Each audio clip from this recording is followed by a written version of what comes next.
जय श्री कृष्ण साथियों, हम रिक्ति वाले टॉपिक को आगे थोड़ा डिस्टर्ब हो गए, तो इसलिए इस टॉपिक को आगे कंटिन्यू इस वीडियो में करते हैं। ठोसों में रिक्ति, त्रिकोणीय रिक्ति, चतुष्फलकीय रिक्ति और अष्टफलकीय रिक्ति, तीन प्रकार की मुख्यतः रिक्ति देखने को मिलती हैं। तो हम स्टेप बाय स्टेप एक एक रिक्ति को उठाकर देख रहे हैं और उसका सॉल्यूशन देखते हैं। इसमें देखिए आगे।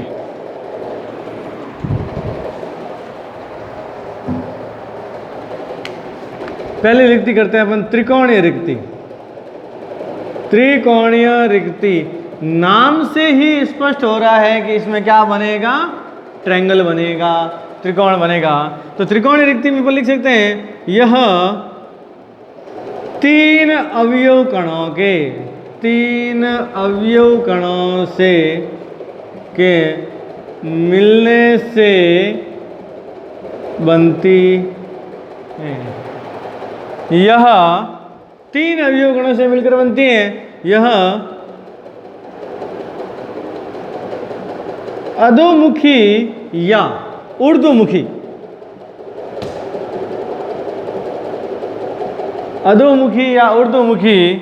दो प्रकार की होती हैं। कितने प्रकार की होगी ये रिक्ति? या तो अधोमुखी या ऊर्ध्वमुखी रिक्ति होती है। और तीसरा पॉइंट इसका होता है, यह आकार में सबसे छोटी होती है। आकार में सबसे छोटी होती हैं। यह एक ऐसी रिक्ति है जो आकार में क्या होती है, सबसे छोटी होती हैं। अब देखो इस रिक्ति का हम निर्माण करते हैं।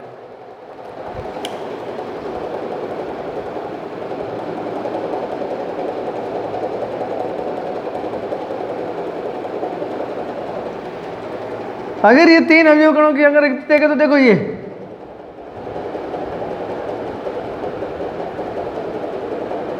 एक,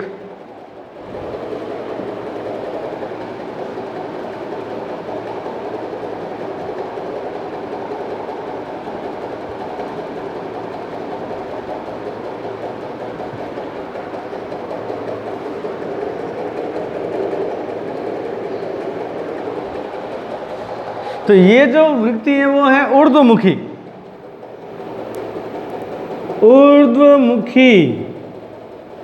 यह है अधोमुखी।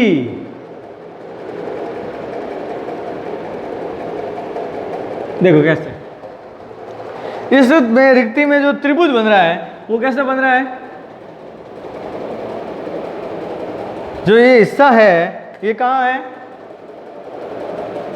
ऊपर की ओर। और यहां जो त्रिभुज बन रहा है वो कैसा बन रहा है, त्रिकोण कहां है, नीचे की ओर। तो ये जो त्रिकोण रिक्ति है वापस देख लीजिए। त्रिकोण रिक्ति के अंदर अपन देखना चाहें तो यह तीन अवयव कणों के मिलने से बनती हैं। यह अधोमुखी या ऊर्ध्वमुखी दो प्रकार की होती हैं। यह आकार में सबसे छोटी होती है। यह जो रिक्ति होती है वो आकार में सबसे छोटी होती हैं। ये देखो दो प्रकार की, एक अधोमुखी और एक ऊर्ध्वमुखी और दूसरी अधोमुखी। तीन अवयव कणों को जब हमने मिलकर बनाया तो इनसे मिलकर बीच में जो रिक्त स्थान रह गया उसको क्या कहा जाता है, रिक्ति। ये जो रिक्त स्थान है ये रिक्ति कहलाती है। अब नेक्स्ट रिक्ति जो रहती है वो होती है चतुष्फलकीय रिक्ति। कौन सी रिक्ति रहती है, चतुष्फलकीय रिक्ति। चतुष्फलकीय रिक्ति में क्या होता है, जब त्रिकोणीय रिक्ति के ऊपर, अब अगली रिक्ति अगर अपन देखें, ये आपको क्लियर हो गया तो देखते हैं अगली रिक्ति लिखते हैं अपन।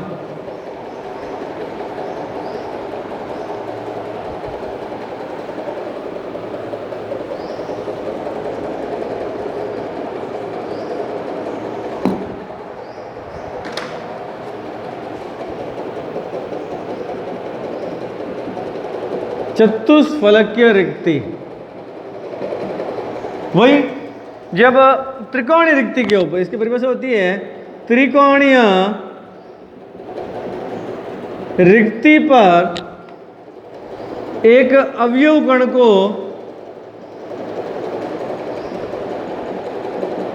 रखने पर जो रिक्ति बनती है उसे चतुष्फलकीय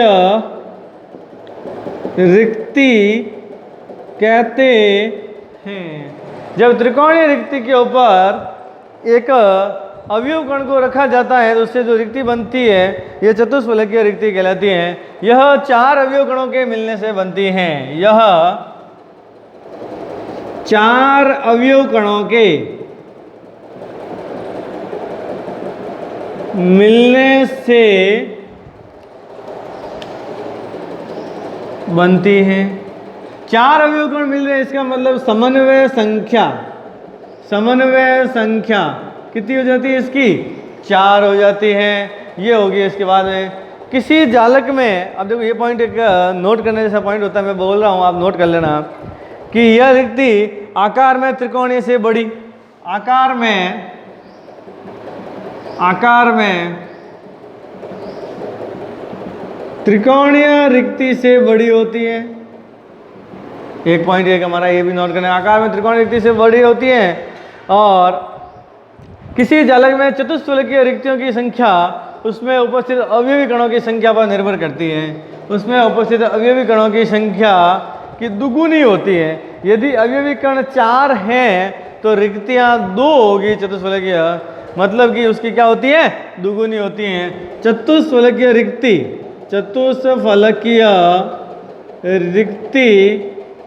अवयव कणों की संख्या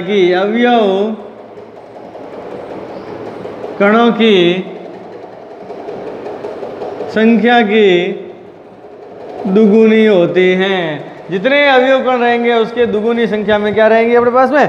चतुष्फलकीय रिक्ति कहेंगे। और चतुष्फलकीय रिक्ति के लिए एक और पॉइंट है, किसी जालक में चतुष्फलकीय रिक्ति की त्रिज्या जो स्मॉल r है और अवयव कणों की जो त्रिज्या कैपिटल R भी है, उसमें एक संबंध होता है। R तथा RP में एक संबंध होता है, RT बट्टा RP इजिकल टू 0.025। यह इसका एक संबंध होता है जो हमें डायरेक्टली याद रहना चाहिए। कैलकुलेशन की जो वैल्यू होती है वो है RT अपॉन RP। चतुष्फलकीय रिक्ति तथा कणों की त्रिज्या के बीच में जो संबंध होता है वो RT अपॉन RP, इसका संबंध होता है 0.0225 कर दीजिए और लास्ट की डिजिट की वैल्यू तक हम चले जाते हैं। तो इस प्रकार से चतुष्फलकीय रिक्ति को एक बार वापस देख लीजिए। त्रिकोणीय रिक्ति पर जब एक अवयव कण को इस प्रकार रखा जाए तो उत्पन्न होने वाली जो रिक्ति होती है वो कौन सी कहलाती है? चतुष्फलकीय रिक्ति कहलाती है। यह 4 अवयव कणों के मिलने से बनती है। चतुष्फलकीय रिक्ति का निर्माण 4 अवयव कणों के जैसे होता है। इसकी समन्वय संख्या क्या होती है? 4 होती है। आकार में त्रिकोणीय रिक्ति से क्या होती है? थोड़ी बड़ी होती है। चतुष्फलकीय रिक्ति अवयव कणों की संख्या की क्या होती है? दुगुनी होती है, मतलब कि 2n होती है। और एक R चतुष्फलकीय रिक्ति की त्रिज्या तथा अवयव कणों की त्रिज्या के मध्य RP का मतलब होता है R पार्टिकल कहते हैं कण को। तो इन अवयव कण की इन दोनों की त्रिज्या के मध्य संबंध होता है RT अपॉन RP इक्वल 0.0225। ये इसकी त्रिज्या का संबंध होता है। अब देखो चतुष्फलकीय रिक्ति का निर्माण कैसे होता है, उस निर्माण को भी हम देख लेते हैं। देखो ये त्रिकोणीय रिक्ति है,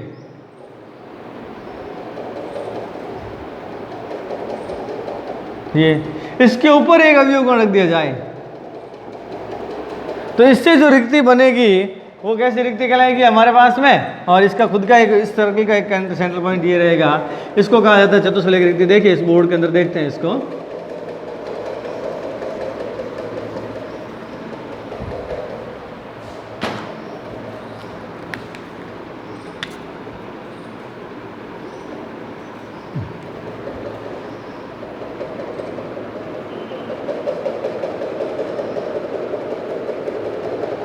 अब इसके भी ऊपर एक चतुष्फलकीय एक अवयव कण ये रखा तो इससे ये रिक्ति बन गई। तो ये किस प्रकार की होगी? ऊर्ध्वमुखी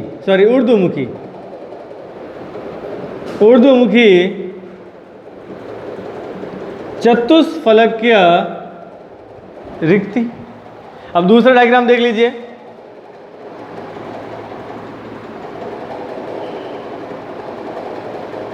ये तो अब ये रिक्ति का अगर मैं डायग्राम बनाऊं तो कैसे बनेगा? ये ट्रायंगल कैसा है?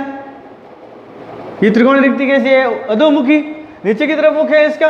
ये त्रिकोण रिक्ति इस प्रकार की है, तो अब इसका देखो डायग्राम कैसे बनेगा?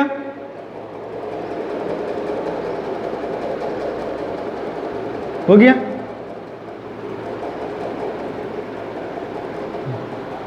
तो ये जो होगी चतुष्फलक रिक्ति कैसी हो जाएगी? अधोमुखी चतुष्फलकीय रिक्ति। तो चतुष्फलकीय रिक्ति कितने प्रकार की होगी? दो प्रकार की। पहला पॉइंट हो गया जब त्रिकोण ऊर्ध्वमुखी त्रिकोण रिक्ति के ऊपर एक अवयव कण को रखा जाए तो बनने वाली चतुष्फलकीय रिक्ति होगी, वो होगी ऊर्ध्वमुखी चतुष्फलकीय रिक्ति। और जब अधोमुखी त्रिकोणीय रिक्ति के ऊपर एक अवयव कण को रखा जाए तो बनने वाली जो रिक्ति होगी वो क्या हो जाएगी आपके पास में? अधोमुखी चतुष्फलकीय रिक्ति। ये होती है चतुष्फलकीय रिक्ति के तक में। तो अपने त्रिकोणीय रिक्ति पढ़ ली और चतुष्फलकीय रिक्ति पढ़ ली। अब नेक्स्ट चैप्टर के अंदर हम जो पढ़ेंगे वो हमारा नेक्स्ट चैप्टर के अंदर जो हमारा काम रहेगा वो रहेगा अष्टफलकीय रिक्ति के बारे में हम अध्ययन करेंगे। आज के लिए इतना ही। कंटिन्यू में बने रहे साथियों और मेहनत पर पूरा जोर रखें। जय श्री कृष्ण।